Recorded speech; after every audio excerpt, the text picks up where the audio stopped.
Welcome to this, the first of the online debates for irishtimes.com. My name is Harry McGee. I'm one of the political correspondents with the newspaper and, of course, with the online site as well. I'm delighted to be joined for today's debate by Simon Coveney, a TD for Cork South Central. He is also the Minister for Agriculture, Fisheries and Food, and he also happens to be Fine Gael's Director of Elections for this referendum campaign. And I'm also joined by Mary Lou McDonald, the Sinn Féin TD for Dublin Central, who is also the Deputy Leader of her party. You're both welcome to this debate. Simon Coveney, firstly, when you launched your campaign last week, you talked about stability, you talked about discipline, you talked about this bringing prosperity to Ireland.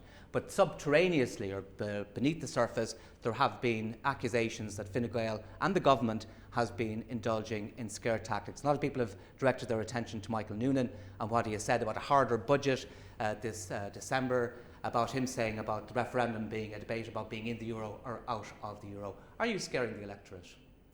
We're not, but I think we have a responsibility to be honest with them. There are significant consequences to voting no, just like there are consequences to voting yes. And I think the difference between a decision to vote yes or vote no will have an impact on the Irish economy, will have an impact on investor confidence. That is why practically every employers group in the country and a whole series of very large companies have openly come out and said, look, we need a yes vote in this referendum. And I mean, ultimately, this is about trying to build on what the government has been doing for the last 12 months, which is to try and put an economy back together, to try and put a country back together that was very much broken, to try and create jobs and get stimulus into the economy. And in order to do that, we need confidence from abroad and here at home. And if we can't guarantee future funding for this country through the ESM, and in my view, if we don't commit to responsible budgeting, which I think will also add to certainty in terms of where the country is going, well then I think we do risk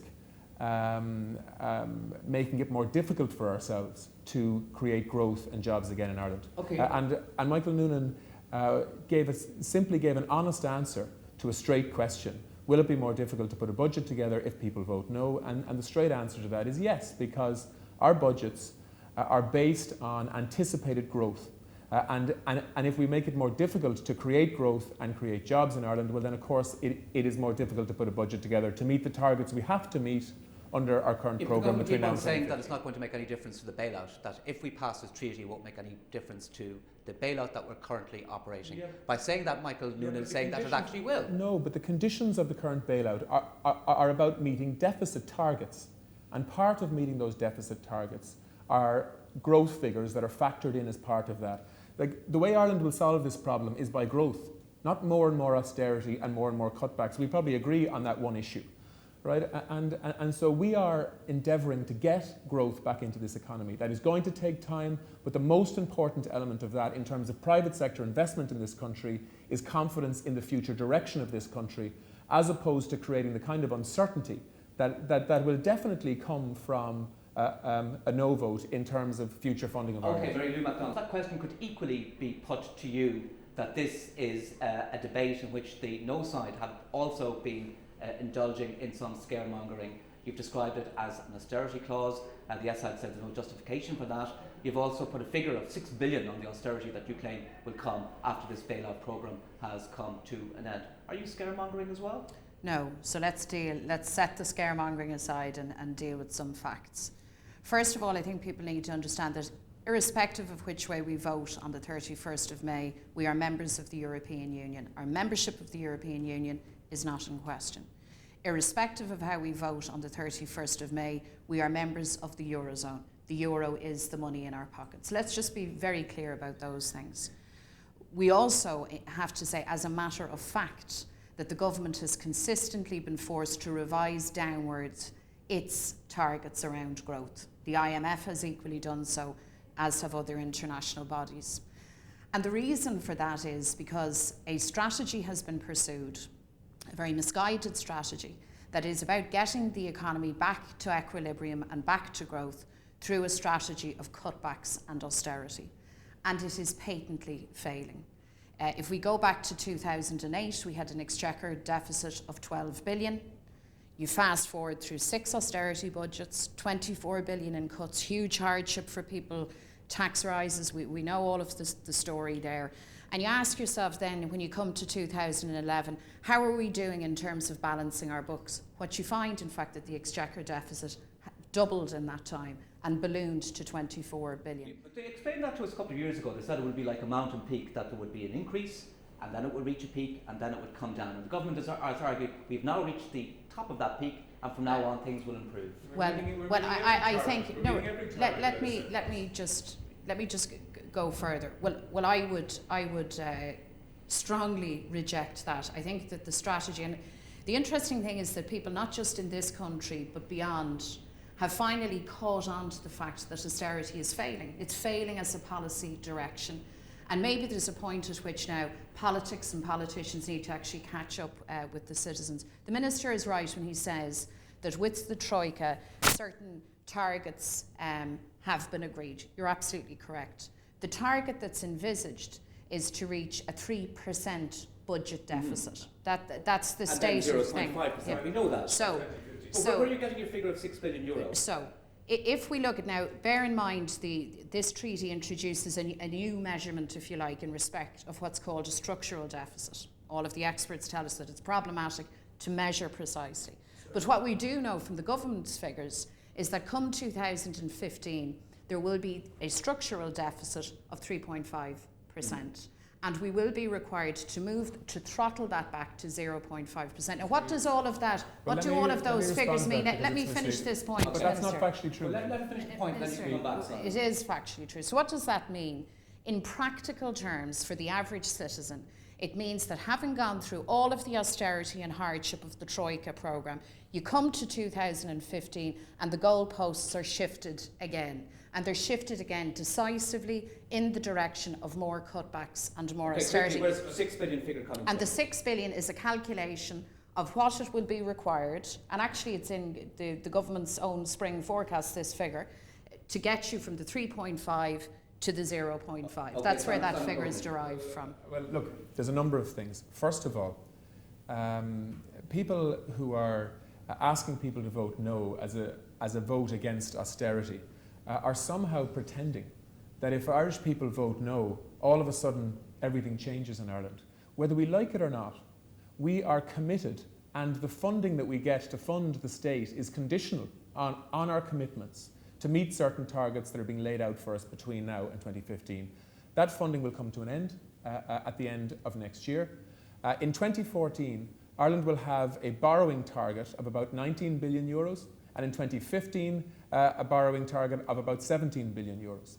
Now, we need to ensure that we have a mechanism, if we cannot raise that money on the markets, which we hope to do, by building confidence in Ireland, which has been working over the last 12 months as we've seen the cost of Irish government debt come down.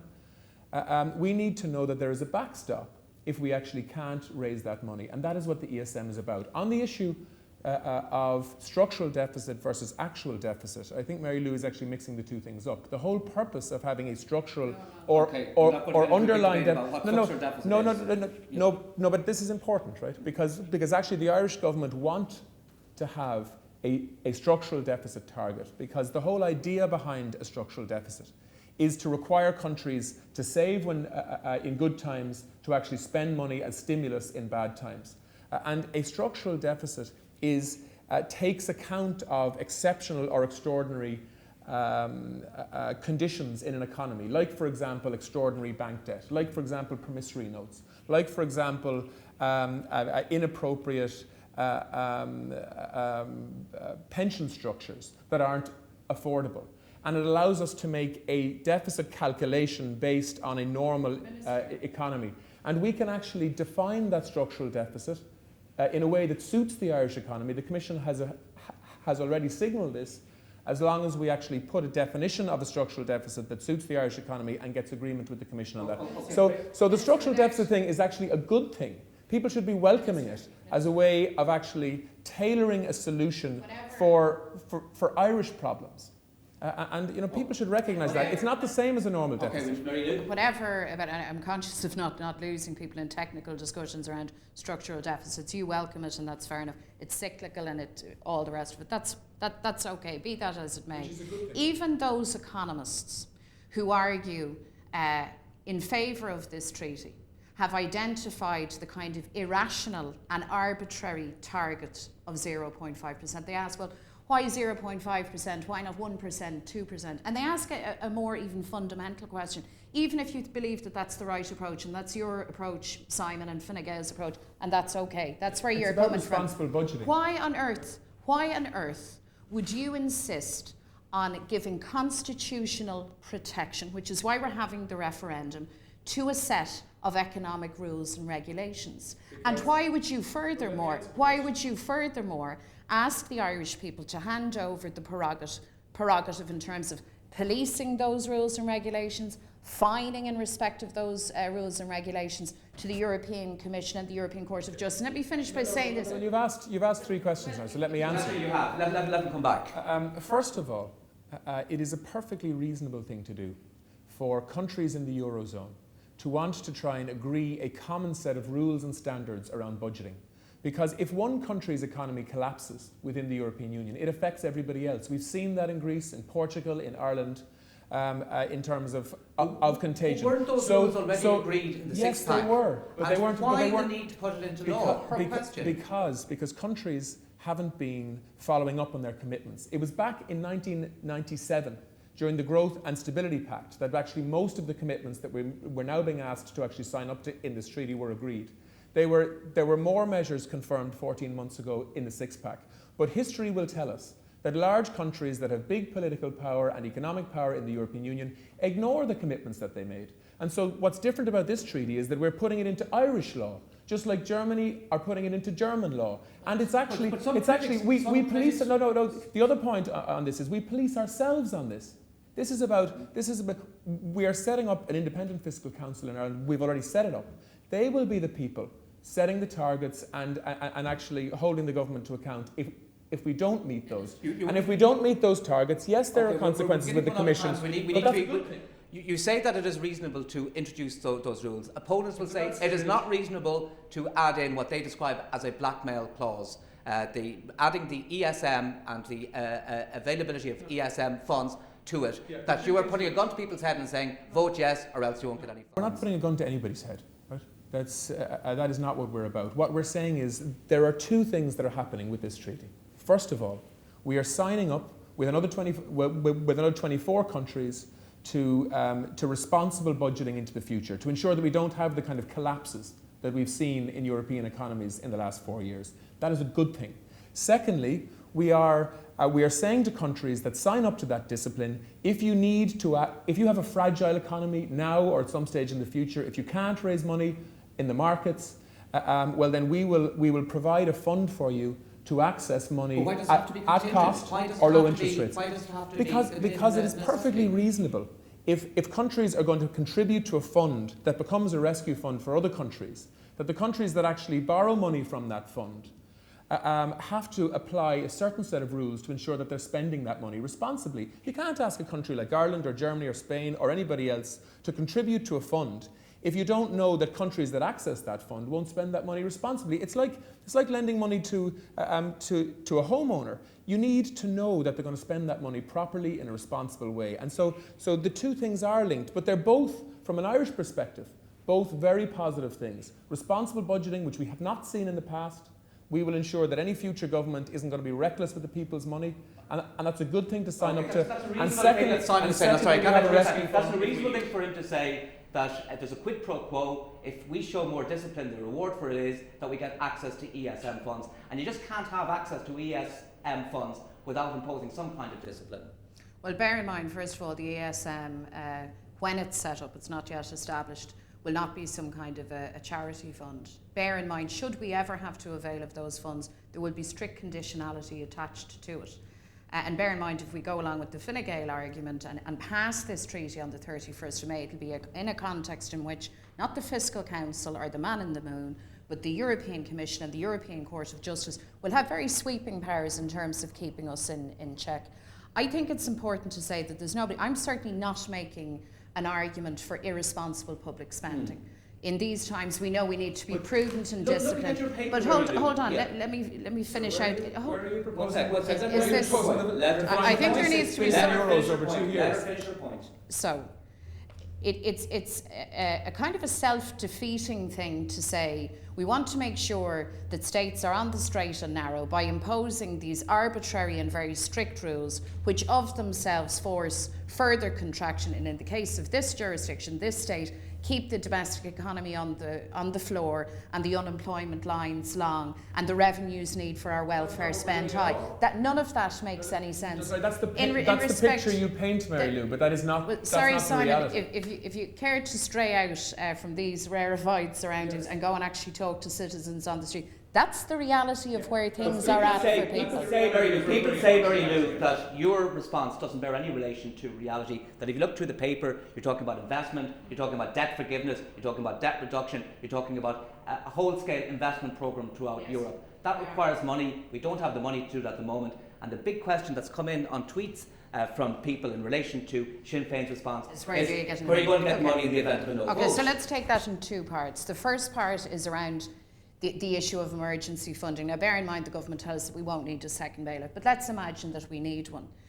They are suggesting that they are suggesting that the ESM, which bear in mind is a backstop and an emergency fund with the explicit aim of stability within the Eurozone of which we're a part. Now, let me just say first off, I cannot envisage circumstances where Ireland would be in crisis, where the stability of the Eurozone would be jeopardised by refusing us funding. But let me go a step further and say this, just to remind people, that fund is not yet established. In order for it to be legally constituted and functional, this state, this government, the Dáil, has to give approval to it. So if Minister Coveney and others are so concerned about our access to that fund, they still have ample opportunity, ample space to actually address that issue of the blackmail clause, which, by the way, was inserted in late in the day on your watch. And I think you have a case to answer as to why that happened. Where are you going to get the money? So that's the emergency bit of it. In terms of funding day-to-day spending, we do have a deficit. That is not the emergency bit of it, and I can't just let that go. If we cannot raise money in the markets, we'll have to go for emergency, but nobody's disputing that, Simon. We will need to raise 36 billion euros in 2014 and 2015. If we do not pass this treaty, we will not be able to access that through the ESM. The Referendum Commission has confirmed that. Are you saying, because let's boil this down to what your position is therefore. You as a government are countenancing a scenario in the event of a no vote, which is a possibility. We do still live in a democracy, I'm told.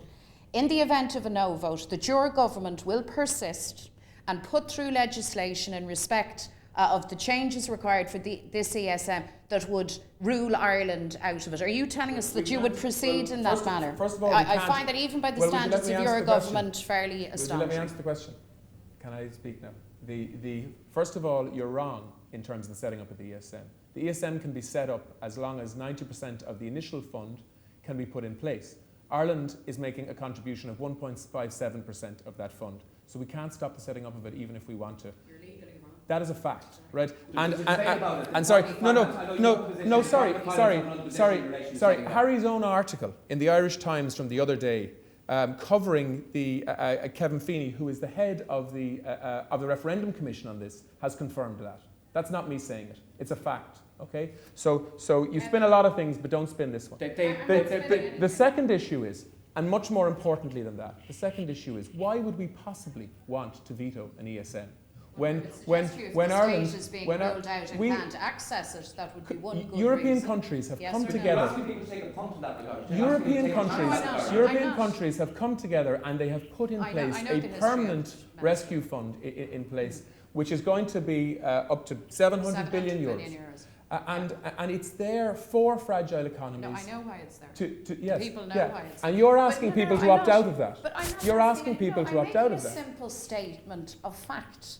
As we speak now, Minister, hold on, as we speak now, bailout funds are illegal. This 700 billion fund can only be established on a sound legal basis, and we have influence still in respect of that. To employ the great political cliche, I think we're going to agree to disagree on that point, and we're going to come back to it, I'm sure, many times during the course of this debate. I'm very indebted to both Simon Coveney and Mary Lou McDonald for participating in this first online debate on irishtimes.com. And for more coverage on this referendum, and indeed on all things political, just click on www.irishtimes.com.